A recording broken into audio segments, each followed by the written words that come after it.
Hello, hello. Check. Sound check. What is up, folks? If you happen to fall into my stream, please let me know if you can hear me because I don't expect that you'll be able to hear me for long if you saw the thumbnail for this live. I expect it to be shut down before it even goes up, but let's give it a shot and we'll just get going with the regular routine stuff. Please hit that like button. It helps the algorithm a great deal, and I need help with my algorithm. Make sure you're still subscribed. If you are subscribed, if you're not, please consider doing so. And share a video of mine with somebody that you think might like it, or share it onto like Facebook or any other platform. That's very much appreciated. Turn on your notification bell to ring so you know when I drop a video or I'm coming on live. I'm going to be getting into some pretty heavy stuff, so I thought I'd start with something lighthearted. I read this yesterday in my live, and in case you missed it, oh, hey, who's here?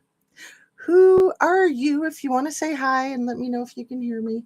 So we're just going to read this fun little thing, and once I remember who it is that wrote it, I will put it in the description.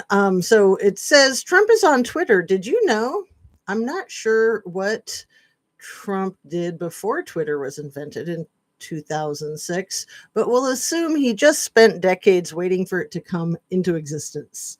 Maybe he spent his days writing lies on Post-its and sticking them in public spaces before even email became commonplace. Fred Field, hello, senor. Nice to see you. Do you think that's funny? I think that's funny that he wrote lies on Post-it notes and put them in public places. And he just sat around waiting for social media to come into existence. I think it's hilarious. I won't take credit because I got that off the internet and I just can't remember who it was because all I have is the screenshot, so I don't know like the rest of it. Anywho, let's get rolling with the disclaimer. I would believe it. Yeah, too funny. Everything I say is simply my opinion. Fred, it's so good to see you. And what is the whole thing? I just messed myself up. Everything I say is simply my opinion for the sake of hoping to start a conversation with someone like Fred and anyone else who's interested. I'm hoping to learn something, be educated, become knowledgeable. Hopefully other people find some education and insight in my videos because that's what I'm here for. Although this YouTube is an entertainment platform, so I always want to acknowledge that it is something. I don't know if Hal Sparks invented it, but I think that's where I picked up the term infotainment. I think it's kind of a common term. Anyway, how are you doing today, Mr. Fred? I'm still drinking my coffee. I've kind of been taking a turn on my content, I think. I've been predicting this turn, but I think I'm actually doing it now because, yeah. So you know how I kind of took that political turn the last few months? Well, I'm still going down that same avenue, but unfortunately, now that prediction that I had that I was going to be focusing more on Little E's victims and telling their stories and saying their names, it seems that Puffy's trial just started yesterday, and what amazing timing. So, you know who hung out with Puffy a lot? He also hung out with Little E a lot. Yeah, I'm talking about the little T in the photograph with his mail order bride. And remember how I always say that the best evidence in any case is timing? And that's not me that made that up. That's something that's like, detective speak. Timing is always going to be the very best evidence in a case. Always. So think about Virginia Giuffre passing away on Melania birthday eve. Yeah, Melania's birthday is April 26th. Virginia allegedly passed away on April 25th. Although with the time difference with Australia being down under, I don't know how that all hammers out because, I'm ignorant about international affairs. I'm just a American girl through and through. Not very international at all. Not at all. But I'm well versed in our country, very well versed. I've lived coast to coast. I've visited almost every single state that we have, and I love America. I really do. I'm sure I would love other countries too if I had the good fortune of visiting those countries. But honestly, I'm kind of like a homebody. I like to bloom where I'm planted. I like to stay put. I don't like to travel, especially right now. I'm not going to be getting my butt on no airplane. How about you, Fred? I may doze off. I woke at 11 p.m. and was unable to get back to sleep. My pit bull gave me the would you just go back to sleep look, lol. Oh, that's so funny. So Fred, I have 3 dogs to manage these days, and I love them. They're beautiful and they're sweet, and Coco's free of her cancer. Mookie is just a little nut job. She's half Chiweenie, thinks she's all wiener dog. And now we have Chi, the little blonde cocker spaniel. So I decided I'm going to start calling her Chi. I just came up with that yesterday because the name that she came with is one syllable, starts with Chi, ends with ease. And I just think it's a ridiculous name for the most adorable dog in the world. So Chi, it works perfect. Anyway, she's a nut. She's just like 4 or 5 months old. And she's a handful. So, yeah, I got lots of puppy love going on in this house. And then we have 3 cats, too. So, I've got like a whole farm. Anyway, so I don't have that much time, I don't think. So, if you're falling asleep, then I'm going to be having to jettison off of here in about half an hour anyway. And probably less than half an hour unless I get a text and things change. So, uh, let's just jump right into it. The Diddy trial started yesterday. I wasn't going to be covering it because, I kind of feel like been there, done that. But yeah, it's going to be a poop fest. And Austin Powers was named in the lawsuit. I don't want to know that. Mike Myers, one of my favorite comedians. I hope he didn't do anything naughty. Naughty or nice. But thinking about Virginia Giuffre and her passing away less than 2 weeks before the Diddy trial starts, you got to remember one of his homes is in Miami. And we know that that's where Little E had one of his places. And that's where Little T still has his place that he estimated to be worth $1 billion to $1.5 billion, or shall we just say $1 gazillion to $1.5 gazillion dollars. Clams, yeah. Anyway, it was like 10 million. And I was going to look up what year he bought it because yesterday I was thinking it was around 1988, but I couldn't remember. So let's see if the Google will tell me real quick the year Donnie bought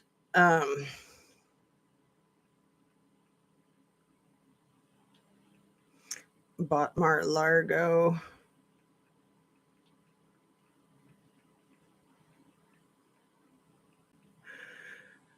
It was like some really rich heiress that built it. So it was in 1985. Is what AI says. It says that Little T purchased the property for $7 million in 1985. Different sources have put the combined total cost of the purchase at around $10 million.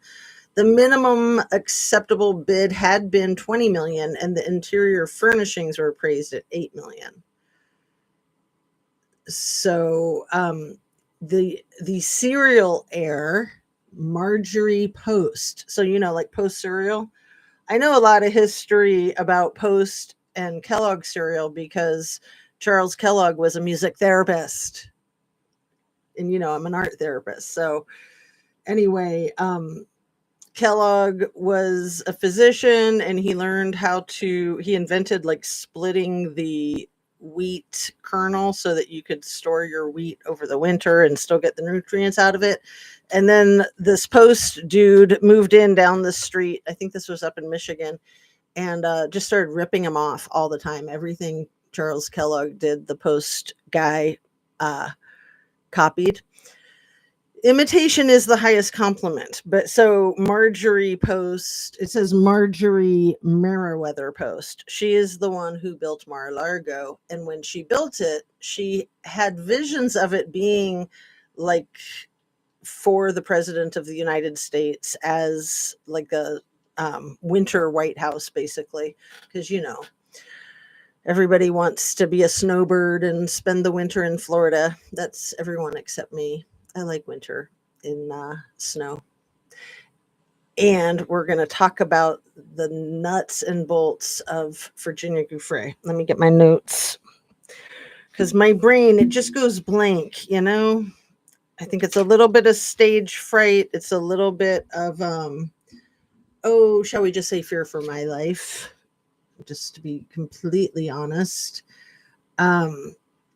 So you got to remember that Ghislaine Maxwell is currently in prison. She was sentenced to about 20 years about 3 years ago.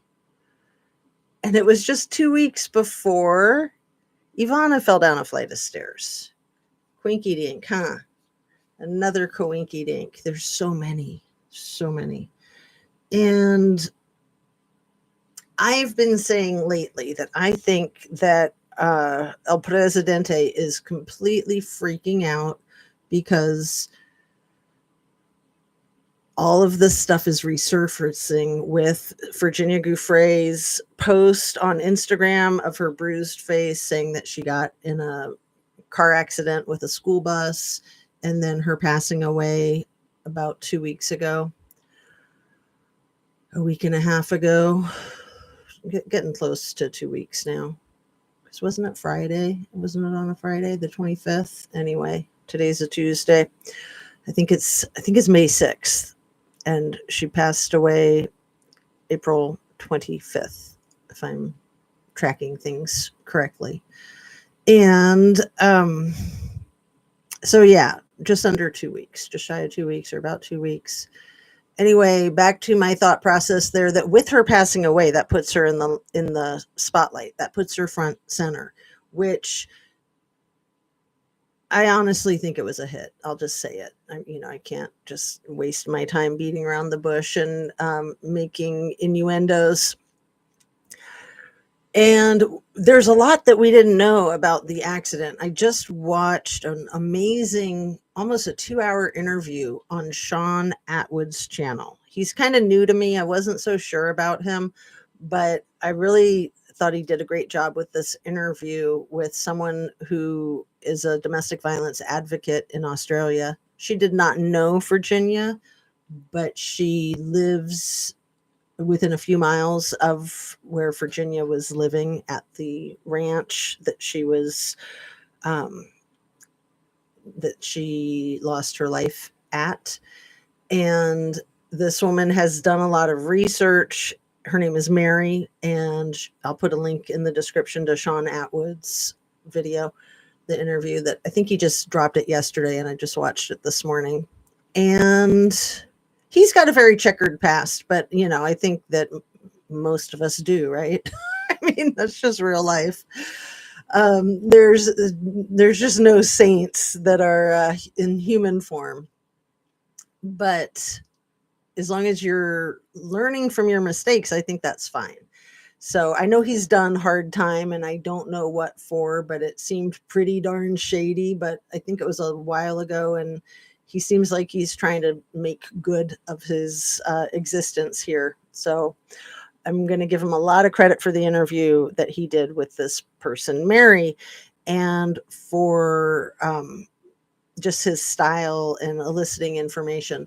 So one of the things that Mary said about the bus accident with the school bus that Virginia claimed she was hit by a bus, that it happened at the end of her driveway of the ranch. So she wasn't driving. It was a 71-year-old woman that she hired as a ranch hand who was trying to turn from the country road into the driveway when the school bus was trying to pass them and clipped them with 29 children on the bus, allegedly. It all is so outrageous. And then that whole thing with the post, with the bruising, or what I have expressed in my opinion, I think is possibly makeup and not bruising, but I don't know. I mean, of course, I'm no bruise expert, and I wasn't there, so I'm just giving you my opinion, my 2 cents. And when I saw that post, I thought, yeah, she's a marked woman. Her days are numbered, not because of what it says in the post, because it all just seemed ludicrous to me. I just instantly thought that they're laying the foundation for her to pass away and for there to not be questions. So they basically made her sound self-interest, right? Or they made her sound like she was going to pass away from kidney failure within 4 days. But she also sounded pretty screwy in the head, just the way she was wording things. So that's the claim, is that she took her own life, which doesn't make any sense at all. Again, I am an expert actually in mental health. I was going to say I'm no expert in that kind of thing, but I actually am. Isn't that funny? Anna Bees, how are you, my dear? And it doesn't make sense that she would do that at this juncture in her life when she's been through so much already at 41 years old. She'd been through a lot before she turned 8. She'd been through a lot before she met Ghislaine and Little E. And then she'd been through a lot with all of that, a lot with all the trafficking. And then she has been literally a leader in a movement. So a lot like the Me Too movement, but specifically for trafficking of minors and specifically to the oligarch elites. So a very high stakes game. And we all know that the most infamous person that she has mentioned by name is, I just want to barf to say it, Prince Andrew. He's a sick freak. And it just dawned on me this morning. I thought, is he like Scar from Lion King?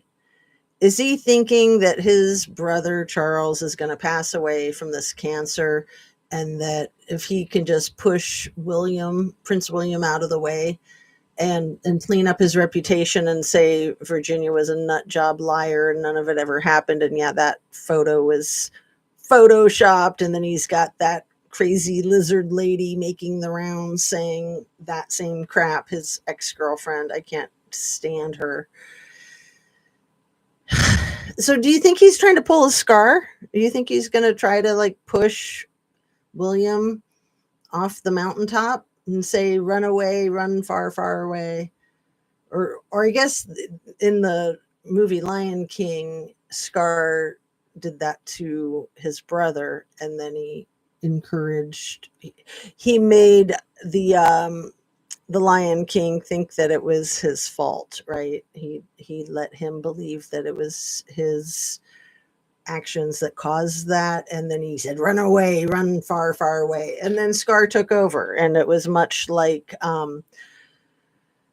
I don't know, the leader that we have right now in our country, right, you guys? I mean, he's kind of like a Scar too. Ew.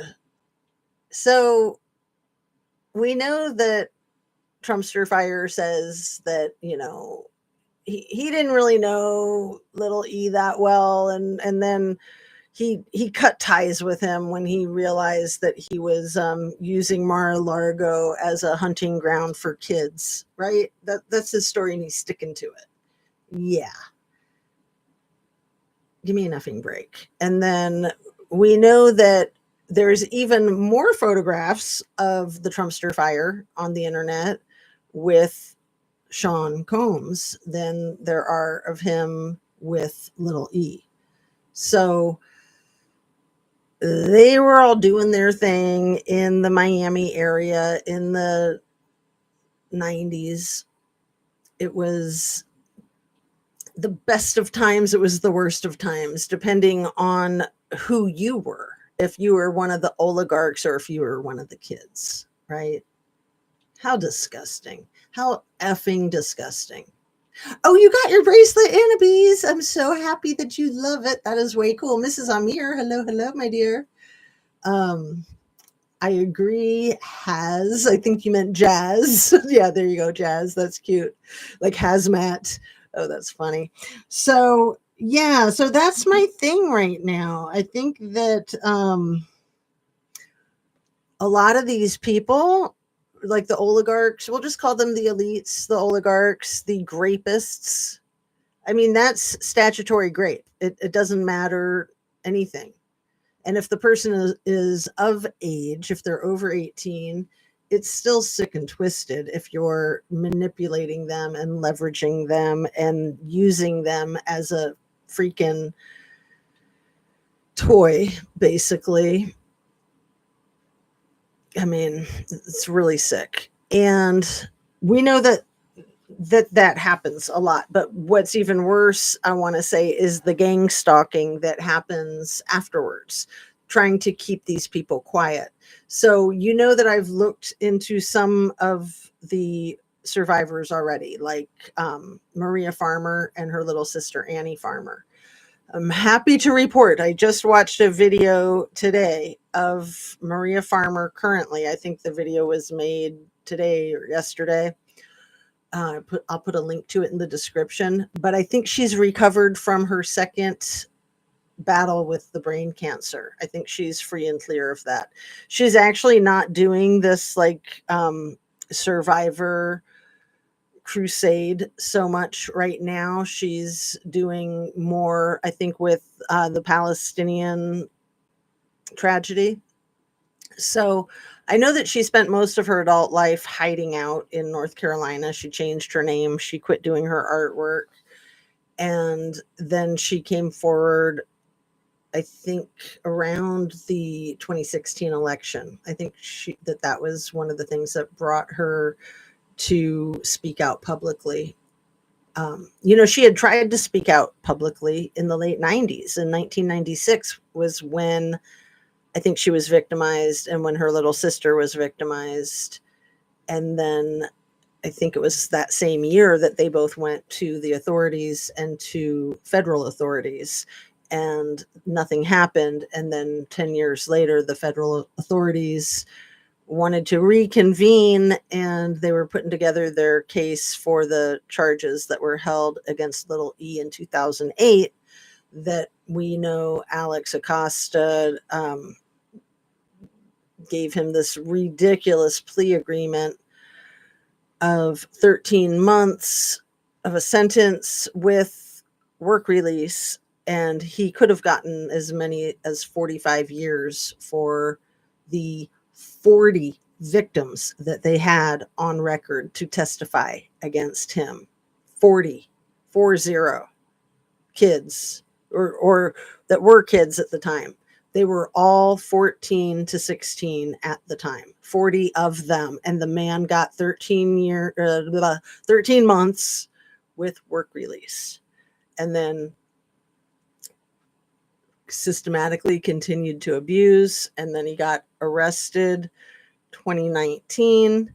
Some documents were unsealed while he was in prison in Manhattan. I think he'd been there for about a month. The day after the documents were unsealed was the day that they found him unalive in his cell. The day after the documents were unsealed. So it's been my opinion, with all this insane drama going on with our El Presidente, that the man is in a tailspin of a panic, and that he's trying to just say and do as much crazy crap as he can to distract from Virginia Giuffre and the Diddy trial. So I think that he's as dirty as Puffy and as dirty as Little E. And I think that Vladdy is too. But Vladdy's in another country. If he was committing those crimes in our country, he could be charged in our country. But if he was committing those crimes in the USSR or wherever he was committing them, I don't think there's much that American law can do about it. But I think that that is what we're looking at. I think that not only are we dealing with this broligarchy, but it's the child rapist broligarchy. Again, I'll just say it. I'm sure I'm going to lose my stream any second now, but whatever. MAGA thinks the Democrats are everything the Republicans are, but there's Democrats that are too. Exactly, Anna Bees. And they're constantly going on and on about that Pizzagate stuff and baby eating and OMG. Yeah. I mean, there's weirdos that do that, but the weirdos that are out in the open about it historically are the royal family. Like, I don't think I've said this on my channel in a really long time, but it actually came to me while I was gardening during COVID. So 5 years ago, I was just in the zone. I was just gardening like all day, every day, because I was getting paid to be not at work, and I was working full time. I had been working full time, and so I just gardened. It was the first time I'd ever had, what do you call that? Unemployment. It's the first time I'd ever claimed unemployment in my life. And so I just worked in my yard way more than 40 hours a week. I was out there like 40 hours a day. I mean, I was obsessed. And I would just go in the zone. And one day I remember exactly where I was standing, which corner of the house, and what I was working on. And I just kind of stood up and had my mind blown, because I had been watching the Rocky Horror Picture Show pretty much ever since it came out. I think it came out in the 70s. And I babysat at a house where they had one of the first copies of it on VHS. And I watched it every single time I babysat for them. And they just lived a few doors down, so I babysat for them a lot. And I loved that movie. So I was only like 14. It was a little inappropriate, but it was hilarious and it was fun. And, I didn't take it seriously. And then over the course of my lifetime, once in a while, I would go see it with friends at a movie theater. And, it's a blast if you haven't seen Rocky Horror Picture Show. So the story behind Rocky Horror Picture Show is that it was a play and that it was very successful. And so some movie producers saw it over there in London. They wanted to make a movie of it. And so they did. And it took them like 6 weeks from start to finish. And when they filmed it, they used the entire cast from the play, except that they replaced Janet and Brad. So that was Susan Sarandon, and I forget the guy's name that played Brad. But Tim Curry was the original, and Rocky was the original, and Riff Raff and Magenta, all of them were the original people that were cast in the play. And then when the movie hit the States, it was a huge hit, right? I mean, everybody loved it.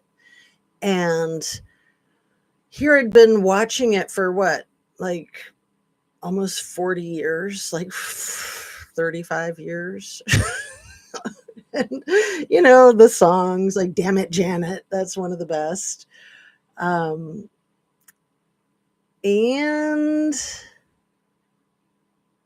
so I was out there gardening, and all of a sudden it just dawned on me, like, how much I love that movie, how much everybody loves that movie, and how we all take it so lighthearted with a grain of salt and just go, oh, that's funny, haha. And it's actually a very serious issue. It's like it's almost like a documentary of what the royals have done for as long as there's been royals. That's what they do for entertainment, and they especially like to do like what they did with Meatloaf in the movie, and they like to do that with small children, allegedly. So when the movie was created, it was a big hit, but people kind of took it the wrong way, the way I took it. Just like, oh, isn't that cute? Great music and it's funny and la la la la la. And it's actually telling the truth. So if you haven't seen Rocky Horror Picture Show, which I can't imagine anybody hasn't, see it, and it's great, but it's also I think what I just said. I think that it's true and accurate. I don't think they're exaggerating. I don't think that they're um, speaking in hyperbole or metaphorically. I think it's very literal, basically. Let's see what you guys say. In response to that crazy, oh, I totally agree. Little T and little E and big E are all sickos. Well, and Virginia Gouffre, I love it when people call her Guthrie, Virginia Guthrie. Virginia Gouffre was very hopeful. She wasn't holding her breath, but she was very hopeful that this current administration and Big E in particular, that they were going to do the right thing and that things were going to get better. I'll have to watch it again. Never took it that way. Yeah. Yeah. So that's allegedly, in my humble conspiracy theory opinion, basically. Anyway, I don't have that much time. So let's get to the point and then wrap it up. Because, yeah, I think I'm going to have to wrap up in just like the next 5 minutes, unfortunately, you guys. That sucks. But it's nice to see you and be here now. Let me just make a quick call and see if I can get an answer. I don't know that I'll be able to.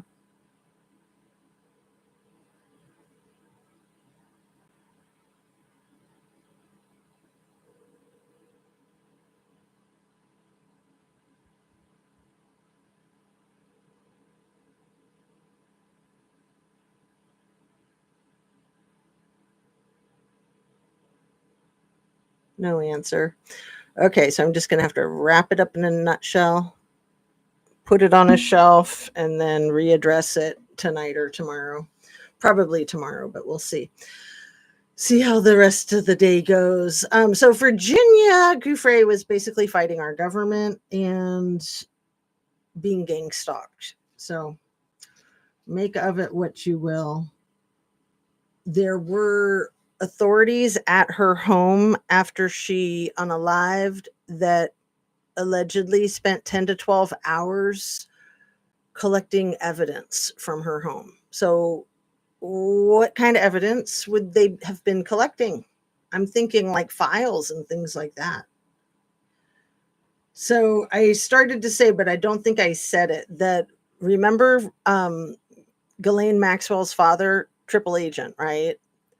Fell off of his yacht, or I like to say fell out of his yacht. And then Donnie was doing his Russian beauty pageants back then. Was that back in the 90s? I'm not sure what year it was that Ghislaine's father, when he passed away, but he seemed like a real piece of work. He definitely seemed pretty screwed up. He had a lot of kids. I think she was like one of 7, but yet the yacht that he passed away on or off of was named after her. Like she was his favorite. It's pretty creepy.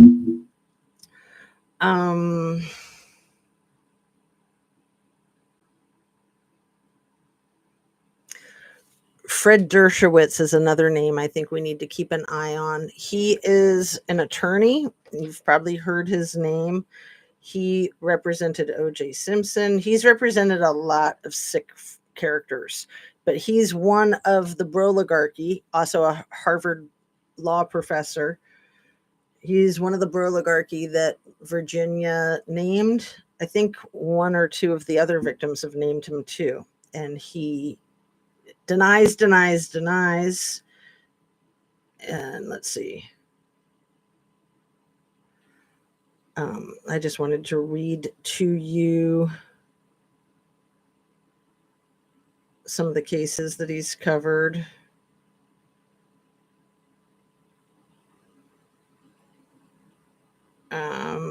I thought there was a list right here.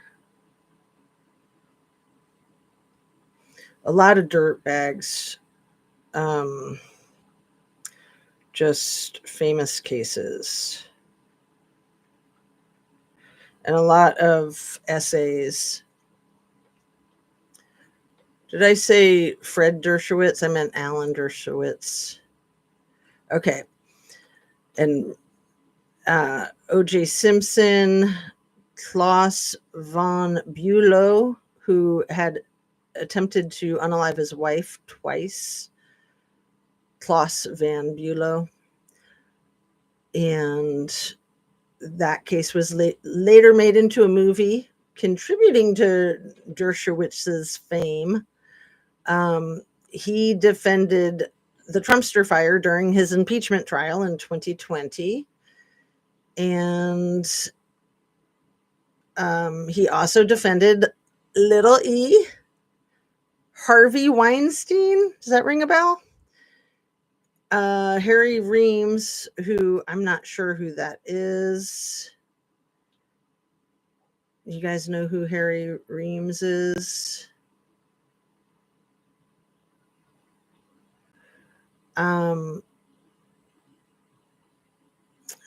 But yeah, he's done some really twisted work in his career. I want to see who that Reams guy is, because I know there's something about, he was a porn star. Interesting. And then he was a real estate agent. Oh, how nice. Deep Throat. That's right. Deep Throat. I knew that. So, okay, let's set that down. And unfortunately, I'm going to have to sign off already. So, glad to see you all too. And she was deleted. Wow, how coincidental. Yeah. The Dershowitz douchebag. And yesterday I was mentioning Jessica Aber again, and we need to keep an eye on Jessica Aber. She is the 43-year-old attorney that passed away in her own home. So Virginia passed away in her own home. It's nice to know where you can find somebody when you might need to have them pass away, right? It's just an opinion. And Jessica, 43, Virginia, 41. Jessica, they claimed that she had health issues. She certainly looked like a healthy individual. And Virginia, I mean, she was going through a difficult time with the separation and impending divorce, but she had a lot going well in her life. She was actually in the process of trying to gain custody of the kids. Yeah. Let's see.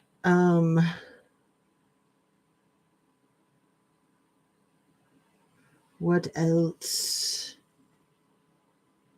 I think that's all I have time for. Unfortunately, I'm just going to have to wrap it up. And thanks for watching. Thanks for being here. Love and light. Drink your water. Eat your protein.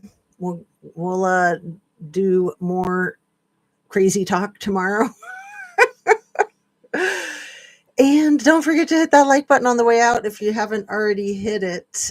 And yeah, I've got silly little braids in my hair. I'm like Pippi Longstocking today. So I will talk to you guys soon. Thank you so much for being here, and share the video with people that you think might like some of this crazy conspiracy theory, because we know it's all just fabrication, right? None of it has anything to do with anything. All of these people just drop deceased like flies, and the timing is just always very coincidental. Very coincidental. Like Virginia, the night before Smelania's birthday. Remember what she got for her birthday last year?